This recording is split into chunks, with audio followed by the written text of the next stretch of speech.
Hello students, कैसे हैं आप लोग। आई होप कि आप बहुत अच्छे होंगे। और आज हम पढ़ लेते हैं बीएससी 5th सेमेस्टर फिजिक्स का एक most important topic, time independent Schrodinger equation क्या होती है और करने वाले हैं इस इक्वेशन को प्रूफ। एक मोस्ट इंपॉर्टेंट टॉपिक है तो छोड़ना बिल्कुल नहीं है। यूनिट 3 है uncertainty principle and Schrodinger equation, और पेपर सेकंड का नाम याद है ही आप लोगों को, क्वांटम मैकेनिक्स एंड स्पेक्ट्रोस्कोपी। चलिए मैं किस तरह से क्वांटम मैकेनिक्स में इस इक्वेशन को आज प्रूफ करने वाला हूँ। टाइम, ओके सर, डाल दो भैया सबके सब हेडिंग, टाइम इंडिपेंडेंट, ठीक है, independent, okay, time independent, time independent, okay, time independent Schrodinger equation, Schrodinger, okay, equation, ठीक है सर, आपने बोल दिया और हमने भी लिख लिया हेडिंग, इक्वेशन, ठीक है भैया। Time independent Schrodinger equation, sir इसको हिंदी में क्या बोलते हैं ये तो बता दो। समय अनाश्रित श्रोडिंगर समीकरण, इसको हिंदी में बोलते हैं, लिख लेना आप। चलिए मैं एक डायरेक्शन के लिए नहीं, दो डायरेक्शन के लिए नहीं, मैं 3 डायरेक्शन के लिए इसको यूज करूंगा। अब देखना आप कैसे करके, ठीक है भैया। आपको पता होना चाहिए कि श्रोडिंगर इक्वेशन कुछ होती है, और वो क्या होती है, वो ये होती है लाप्लासियन ऑपरेटर साइन प्लस के 8 पाई स्क्वायर एम अपोन में कितना आता है बेटा, एच स्क्वायर आता है, ई माइनस के, अरे बन जा भैया, ई माइनस के भी साइन इक्वल टू 0, जहां साइन क्या है, कोई वेव फंक्शन हो सकता है, डिस्प्लेसमेंट भी बोल सकते हैं इसको आप, ई टोटल एनर्जी होती है, बी पोटेंशियल एनर्जी होती है, एम मास ऑफ पार्टिकल होता है, एच फॉर प्लैंक कांस्टेंट होता है, और साइन स्क्वायर लाप्लासियन ऑपरेटर होता है। मैं सब लिखवा दूंगा, घबराओ मत। फिलहाल तो time independent Schrodinger equation proof करने के बाद हम करेंगे टाइम डिपेंडेंट श्रोडिंगर इक्वेशन। तो पहले इसे तो करें, उसके बाद देख लेंगे फिर, क्यों। तो देखो सबसे पहले 3D यानी कि 3 डायमेंशनल जिसको बोलते हैं हम, त्रिविमीय, ठीक है, लाइन पे ध्यान देना बेटे, त्रिविमीय, ओके सर, हम तो ध्यान से देख ही रहे हैं। त्रिविमीय क्षेत्र में फोकस करें लाइन पे ठीक से, त्रिविमीय क्षेत्र में, ठीक है, तरंग गति जिसको हम बोलते हैं wave motion, okay sir, Hindi में लिख दे करो सर ऐसी चीजें, वेव मोशन, ठीक है, वेव मोशन, ओके, ठीक है, वेव मोशन की डिफरेंशियल इक्वेशन जिसको हम कहते हैं अवकल, ठीक है, अवकल समीकरण, ठीक है भैया, अवकल समीकरण, okay sir, okay sir, okay sir, ठीक है, ठीक है, यानी कि त्रिविमीय क्षेत्र में वेव मोशन की अवकल समीकरण, ठीक है, निम्न प्रकार लिखी जा सकती है, निम्न प्रकार लिखी जा सकती है, ओके सर, लिख दो आप, हम रेडी हैं, आप सर लिख दो, हम रेडी हैं। भैया रेडी है बिल्कुल पक्का, सोच लो एक बार और। चलिए मैं लिखता हूं, यानी कि त्रिविमीय क्षेत्र में वेव मोशन की अवकल समीकरण निम्न प्रकार लिखी जा सकती है। अरे सर लिखी तो जा सकती है, पर कैसे, Laplacian operator, okay sir, psi equal to 1 upon v square, ठीक है, फिर into del square psi upon del t square. भैया इसी को हम पहली इक्वेशन में डालेंगे। आई कहाँ से मत देखो, क्योंकि मैंने बोल दिया मैक्सवेल की समीकरणों से आती है ये। तो त्रिविमीय क्षेत्र में वेव मोशन की अवकल समीकरण निम्न प्रकार लिखी जा सकती है। कुछ इस तरह से आप लिख सकते हो, पक्का सोच लो, पर मैं लिखवा दूं, जहां शाहजहां, अरे नहीं, शाहजहां ने तो ताजमहल बनवाया था, हम तुम्हारे लिए ताजमहल से ही बड़ा बनवाएंगे। तो ये जो तुम्हारे पास साइन है ना, इसको बोलते हैं वेव फंक्शन।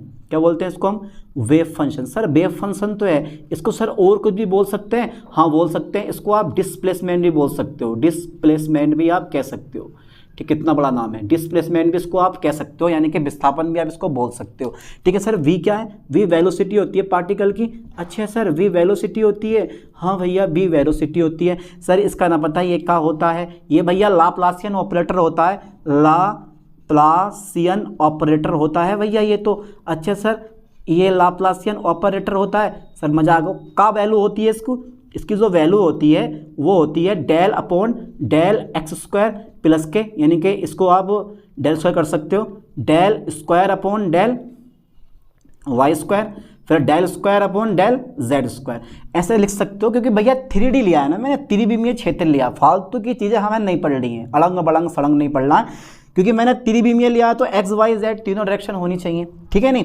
तो जो साइन है वो क्या है, वेव फंक्शन है, और जो वी है वो क्या, वेलोसिटी है, और जो लाप्लासियन ऑपरेटर यानी कि ये तुम देख रहे हो ना, इसको बोलते हैं लाप्लासियन ऑपरेटर। लाप्लासियन ऑपरेटर इसकी value del square upon del x square plus del square upon del Y square plus del square upon del Z square, सभी डायरेक्शन में, इन ऑल डायरेक्शन बोल देते हैं इसको। चलिए अब ये जो वेव फंक्शन आपको दिखाई दे रहा है ना साइन, ये जो होता है ना वो पोजीशन एंड टाइम का फंक्शन होता है, यानी कि वेव फंक्शन साइन। जो मेरे पास वेव फंक्शन साइन होता है ना, वेव फंक्शन कौन सा बेटे, वेव फंक्शन जो होता है, वेव फंक्शन जो मेरे पास साइन है वो पोजीशन को आप एक्स से शो कर सकते हो, मैं तो शो करूँगा आर से, तथा टाइम, और मैं टाइम को शो करूँगा भैया टी से, का क्या होता है, फंक्शन होता है। अच्छा सर, FUNCTION फंक्शन होता है। सर इस बात का हमें पता नहीं था, जो अब बात आज आपने हमें बता दी। वेव फंक्शन साइन जो होता है वो पोजीशन आर, मैंने यहाँ पे आर लिया है वरना बहुत सारी बुकों में इसको एक्स मानते हैं, ठीक है। Wave function psi position r तथा टाइम टी का फंक्शन होता है, यानी कि आर की जगह आप एक्स वाई जेड का यूज़ कर सकते हो, कोई दिक्कत नहीं है। तो मैं यहाँ पे साइन लिख सकता हूँ, इस साइन को मैं ऐसे लिख सकता हूँ साइन, ठीक है, लाइन पे फोकस करना बेटे, आर कोमा टी, ठीक है, इक्वल बराबर हो गया तुम्हारा, ठीक है सर, बराबर psi naught square, psi naught खाली साइन नोट, और भैया ये आर पे डिपेंड करता है, साइन नोट तरंग का आयाम होता है, ये आर पे डिपेंड करता है, वह टाइम पे डिपेंड नहीं करता। और ई की पावर में लिख दूंगा यहाँ पे आई ओमेगा टी, मैं ना बहुत शॉर्ट कर दूंगा इसको, बहुत शॉर्ट करके ला दूंगा, तुम देखोगे सर इतनी जल्दी कैसे कैसे कर दिया आपने। Psi r t equal to psi naught r e की पावर माइनस के आई ओमेगा टी। ओके, समझने वाली बात है, बस समझो ठीक से। ओके सर, अब क्या करने वाले हैं सर हम, अब बहुत कुछ करने वाले हैं, आग लगा दे रहे हैं, अब आग लगा दें, लगाते हैं। देखो ये लिख दो, जहाँ साइन नोट जो है ना, इसके बारे में बता दो, जहाँ साइन नोट जो होता है, जहाँ जो मेरे पास साइन नोट है, ये क्या बेटे, ये तरंग का क्या होता है, तरंग का आयाम हो सकता है, यानी कि तरंग का आयाम है जो, ठीक है, पोजीशन आर का फंक्शन होता है, पोजीशन, ठीक है बेटा, जो पोजीशन आर का क्या होता है, जो पोजीशन आर का फंक्शन होता है, ठीक है सर, जो पोजीशन आर का फंक्शन होता है, ठीक है सर, पोजीशन आर का फंक्शन होता है, परंतु टाइम टी पर डिपेंड नहीं करता, परंतु टाइम पर डिपेंड नहीं करता, ये फोकस कर लेना, टाइम पर डिपेंड नहीं करता है, नहीं करता है। ओके सर, बहुत बढ़िया। अब जो है ना, इसका टी की रिस्पेक्ट में फर्स्ट टाइम डिफ्रेंशिएशन करवा दो। जब मैं इसका टी की रिस्पेक्ट में फर्स्ट टाइम डिफ्रेंशिएशन करवाता हूँ, यानी कि टी के सापेक्ष अपकलन करने पर, टी के सापेक्ष क्या करने पर बेटा, अवकलन करने पर, अपकलन करने पर सर कुछ मिलने वाला है हमें, बहुत कुछ मिलेगा, घबराओ मत। अच्छा, जब मैं करूँगा तो मेरे पास क्या आ जाएगा, del psi upon del r, और टी मैं हटा दे रहा हूँ, ठीक है, कोई दिक्कत नहीं है। यह जगह मेरे पास टी इक्वल टू, देखो बेटा जब मैं करूँगा तो साइन नोट आर मेरे पास ऐसे रह जाएगा, ये साइन नोट आर मेरे पास क्या रहेगा बेटा, ये ऐसे रहेगा। अच्छा रहेगा नहीं रहेगा, क्योंकि तुम्हें पता है कि जब अपकलन करते हो तो ई की पावर एक्स का अपकलन ई की पावर एक्स ही होता है, ई फॉर एक्स यानी कि एक्सपोनेंशियल होता है ये। तो जब e d y d x जब करते हो ना ई एक्स, तो ई एक्स का ई एक्स ही होता है, बट इसका एक बार और हो जाता है, तो ये मेरे पास ऐसे रह जाएगा, इसको मैं लिख लूँगा ऐसे, ई की पावर माइनस के आई ओमेगा टी। बट जब मैं इसका करूँगा, इस वाले एक्स का यानी कि आई ओमेगा टी का करूँगा, अगेन टी की रिस्पेक्ट में, तो यहाँ मेरे पास केवल मिलेगा मुझे आई ओमेगा।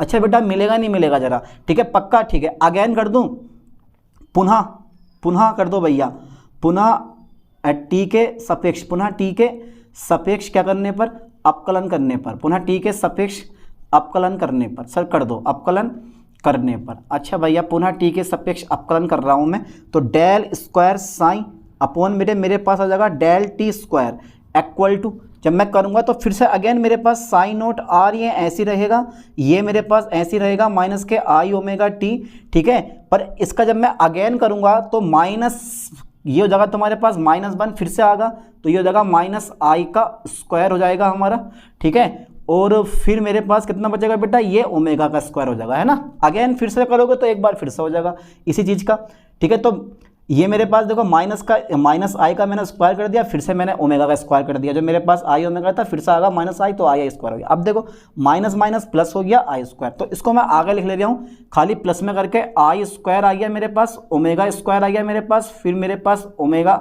यानी कि मेरे पास आ जाएगा ये साइन नोट आर मेरे पास ऐसे रहेगा ई की पावर माइनस के आई ओमेगा टी मेरे पास ऐसे रहेगा। और हो सकता है कि इसको आप इक्वेशन नंबर सेकेंड बना लो, कोई दिक्कत नहीं पड़ेगी क्योंकि अभी काम में आ जाएगी इक्वेशन सेकेंड। ठीक है, इतना हो गया क्लियर, यहाँ तक क्लियर हुआ।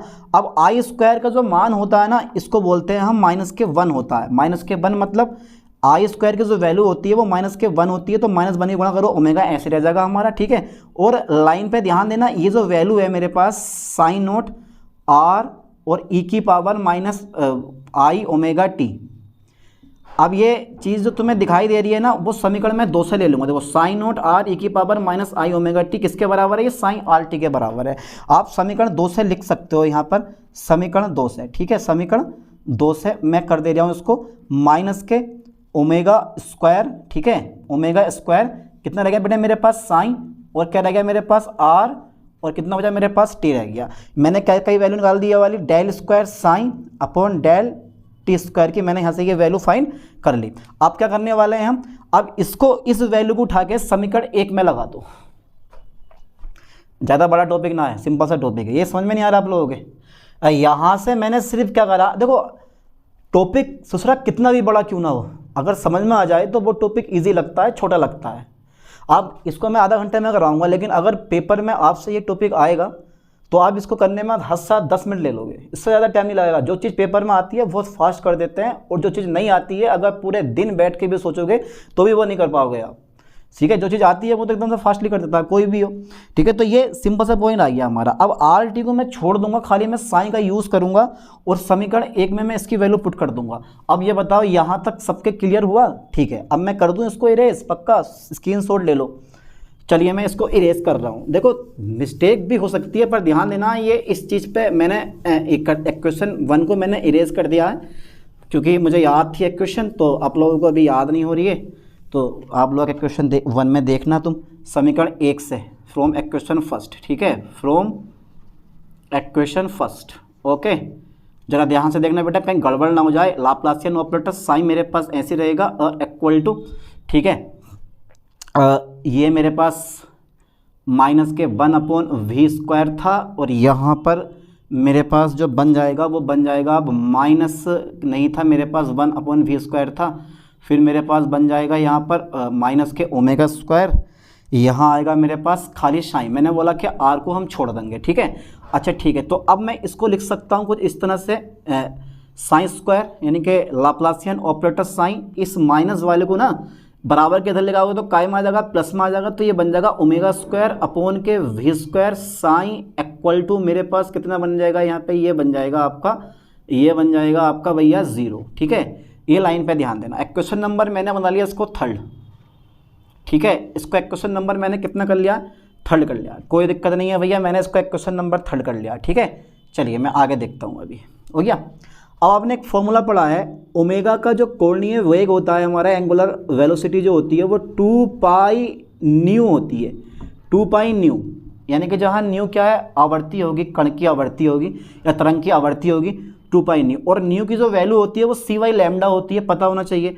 तो मैं ओमेगा को यहाँ पर लिख सकता हूँ 2 वाई भी, ये भी है बेटा वेलोसिटी, और अपोन में कितना लगा मेरे? लैम्डा, चूँकि आप जानते हो कि जो फ्रिक्वेंसी होती है न्यू वो सी अपॉन लैम्डा के बराबर होती है। यहाँ मैंने भी मान लिया वेलोसिटी, और अपोन में कितना मान लिया मैंने? लैम्डा मान लिया, कोई दिक्कत नहीं है। अब ये जो गुणा वाला तुम देख रहे हो ना, ये इधर भाग में आ जाएगा, तो ये हो जाएगा ओमेगा बटा वी बराबर हो जाएगा 2 पाई अपोन में कितना हो जाएगा? लैम्डा। दोनों पक्षों का वर्क कर दूँ? हाँ सर कर दो, कोई दिक्कत नहीं है। दोनों पक्षों का वर्क करने पर, दोनों पक्षों का वर्ग करने पर, ठीक है, वर्ग कर दो आप, वर्ग करने पर। अच्छा, दोनों पक्षों को जब आप वर्ग करोगे तो ओमेगा का स्क्वायर हो जाएगा, वी का भी स्क्वायर हो जाएगा, और 4 पाई स्क्वायर होगा, और लैम्डा स्क्वायर होगा। अब बेटा समीकरण 3 से, यानी कि फ्रॉम इक्वेशन 3rd। ठीक है, फ्रॉम इक्वेशन 3rd। ठीक है सर, अब फ्रॉम इक्वेशन 3rd से क्या होने वाला है मेरे दोस्तों? अरे कुछ नहीं होगा, मैं तुम्हारे साथ हूँ, घबराओ मत। देखो ये 3rd इक्वेशन हमारी यहाँ हैगी, तो मैं इसको लाप्लासियन ऑपरेटर साइन कर लूँगा। ठीक है, प्लस के ये वाला मान रख दूँगा मैं 4 पाई स्क्वायर अपोन में कितना आ जाएगा मेरे पास? Lambda square sign equal to मेरे पास कितना आ जाएगा? 0 आ जाएगा। इक्वेशन नंबर मेरे पास कौन सी बन जाएगी? 4 बन जाएगी। ठीक है, यहाँ तक क्लियर हुआ? अबे ये बच्चों वाली चीज़ है, इससे डिफ़िकल्ट चीज़ पहली बुक में और इससे पहले डेरिवेशन में आप पढ़ के आ चुके हो। ये तो बहुत छोटी चीज़ है आप लोगों के लिए। चलिए यहाँ तक जल्दी स्क्रीनशॉट ले लो, मैं इसको रेस करने वाला हूँ। ले लिया होगा, आप तो बहुत चालाक लोग हैं तो खटपट स्क्रीनशॉट ले लेते हो, मुझे तो बोलने का मौका नहीं देते हैं भाई। पढ़ो यार, मेहनत करो बढ़िया करके। हो गया इतना कंप्लीट हमारे पास, ठीक है। अब क्या करने वाला हूँ मैं, अब यहाँ से आगे की कहानी मुझे भी नहीं पता। अब बताओ मैं क्या करूँगा। अच्छा, डी ब्रोगली इक्वेशन को जानते हो आप? वो कहता है कि लैम्डा की वैल्यू कुछ होती है, वो यही तो बोलता है। और जब लैम्डा की वैल्यू कुछ होती है तो होती है, और होना काफ़ी नहीं होता है भाई। चलो इस लैम्डा की वैल्यू भी सूत्र में लगा देखते हैं। तो फ्रॉम डी ब्रोगली इक्वेशन, ठीक है, from de Broglie equation, okay sir, de Broglie equation. अच्छा क्या होती है डी ब्रोगली इक्वेशन, किसी ने पढ़ा है? Lambda equal to h upon p मतलब एम भी, यही तो होती है। इन्होंने बताया था कि भैया तरंग प्रकृति और कण प्रकृति में संबंध होता है। अब भैया देखो ध्यान देना, मैं जो हूँ दोनों पक्षों का वर्क करने वाला हूँ, दोनों पक्षों का वर्क लिख नहीं रहा हूँ, डायरेक्ट कर दे रहा हूँ, ठीक है। Lambda square upon H square upon में हो जाएगा तुम्हारे पास एम स्क्वायर और वी स्क्वायर, ठीक है, हो गया। अब समीकरण 4 में रख दो, समीकरण 4 से फ्रॉम इक्वेशन 4, फ्रॉम इक्वेशन 4, ठीक है बेटा, फ्रॉम इक्वेशन 4, जहाँ पर इक्वेशन 4 में लैम्डा स्क्वायर है ना, तो ये लाप्लासियन ऑपरेटर मेरे पास ऐसे रहेगा, साइन प्लस के 4 पाई स्क्वायर अपॉन ऐसे रहेगा, और ये रख दे रहा हूँ मैं वैल्यू एच स्क्वायर अपॉन में एम स्क्वायर और वी स्क्वायर, ठीक है, और कुछ बचा है, और इंटू साइन इक्वल टू मेरे पास कितना रहेगा बेटा, 0 रहेगा। अच्छा ये एम स्क्वायर वी स्क्वायर कहाँ पहुँच जाएगा हमारा, ऊपर पहुँच जाएगा, ठीक है। लाप्लासियन ऑपरेटर साइन प्लस के 4 pi square m square v square upon में कितना आ जाएगा मेरे पास, मेरे बच्चा एच स्क्वायर आ जाएगा, और इंटू साइन इक्वल टू मेरे पास 0 आ जाएगा। इक्वेशन नंबर कौन सी बन जाएगी यहाँ पर, 4 बन जाएगी, यानी कि 5th बन जाएगी, ठीक है। इक्वेशन पे ध्यान देना कहीं मिस्टेक ना हो जाए। बन गया इक्वेशन 5th। चलिए अब आपको पता होना चाहिए कि अगर कण की गतिज ऊर्जा, अगर कण की टोटल एनर्जी ई मान लें, पोटेंशियल एनर्जी भी मान लें, और काइनेटिक एनर्जी के मान लें, तो मान लो भैया, मान लो, चलो माना, जो मेरे पास पार्टिकल है यानी कि कण है, उस कण की जो गतिज ऊर्जा है, कण की कुल ऊर्जा जो मान लूँ मैं, कुल ऊर्जा मतलब टोटल एनर्जी, कण की कुल ऊर्जा मैं मानता हूँ कैपिटल ई, ठीक है, तथा पोटेंशियल एनर्जी जिसको हम स्थितिज ऊर्जा कहते हैं, पोटेंशियल एनर्जी मैं कितनी मानता हूँ मेरे दोस्तों, पोटेंशियल एनर्जी जो मानता हूँ मैं कितनी मान लूँ, वी हो तो कैपिटल वी बनाना, कभी छोटा वाला वी बना दो, क्या अंतर ही ना पता छोटा भी क्या बड़ा भी क्या, कैपिटल वी हो तो कण की गतिज ऊर्जा आप कैसे निकाल सकते हो, कण की काइनेटिक एनर्जी आप निकाल सकते हो, कण की काइनेटिक एनर्जी आप निकाल सकते हो, कण की गतिज ऊर्जा यानी कि काइनेटिक,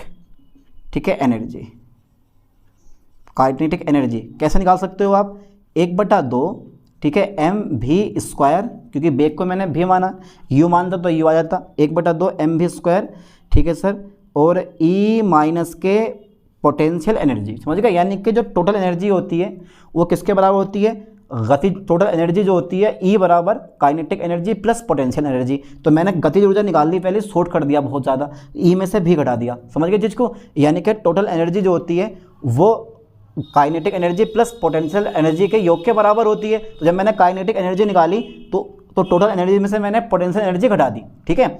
अब मैं कहाँ करवा दूँ यार चीज़ को, चलिए यार इसका यूज़, ठीक है, यहाँ पे होगा, ओके, इसको हटा दूँ मैं, ठीक है, स्क्रीनशॉट ले लिया होगा आप लोगों ने, okay okay okay okay okay okay. अब क्या करने वाला हूँ मैं, ये भाग वाला काय में पहुँच जाएगा इधर को गुणा में, और गुणा वाला वो काय में आ जाएगा भाग में। चलिए वी स्क्वायर बराबर कितना जाएगा मेरे पास, 2 आ जाएगा, ठीक है, और ई माइनस के मेरे पास भी आ जाएगा, और अपोन में मेरे पास कितना आएगा, एम आएगा। अच्छा दोनों पक्षों में एम स्क्वायर से गुणा कर दूँ, कर दो सर, कोई दिक्कत नहीं है। तो दोनों पक्षों में क्या करने पर, दोनों पक्षों में एम स्क्वायर से गुणा करने पर, ठीक है, एम स्क्वायर से क्या करने पर, गुणा करने पर, कर दो गुणा करने पर, ठीक है, दोनों पक्षों में एम स्क्वायर से गुणा करने पर।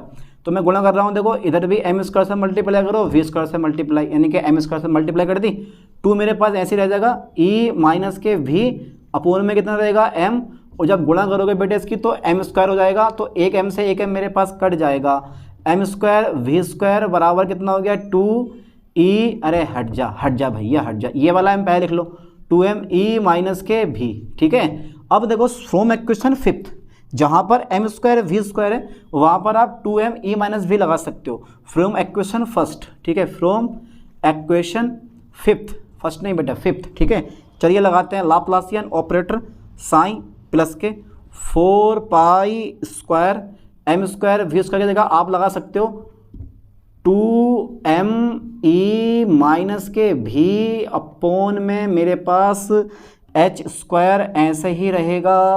अब मेरे पास साइन इक्वल टू मेरे पास कितना जाएगा, 0 आ जाएगा। अच्छा ठीक है, ये आ जाएगा मेरे पास लाप्लासियन ऑपरेटर साइन प्लस के 4 दूनी 8 पाई स्क्वायर एम अपोन में कितना आ गया बेटा, एच स्क्वायर आ गया। ये आ गया ई माइनस के भी इंटू साइन इक्वल टू मेरे पास कितना आ गया, 0 आ गया।